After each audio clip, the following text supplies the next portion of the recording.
Riina Solman, teine küsimus, palun. Aitäh, hea ettekandja. Te märkisite Tallinna Tondiraba jäähalli osatähtsust arengukavas. Et mind huvitaks see osatähtsus just koostööpartnerite osas, kuna hiljuti just kerkis avalikkuse ette koostööpartnerite kaebus, et see koostöö on puudulik, seal võivad olla võimalikud pädevuse probleemid, et küsingi siis, et milline on teie nägemus koostööpartnerlusest ja ka LOV-i seisukohta antud küsimuses? Kas te olete asunud uurima seda? Aitäh, koostöö Tondiraba jäähalliga on meil hea ja tihe.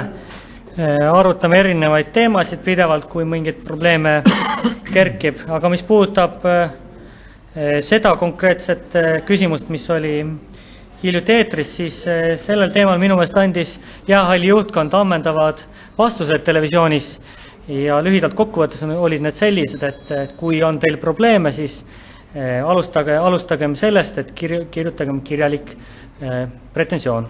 Aitäh.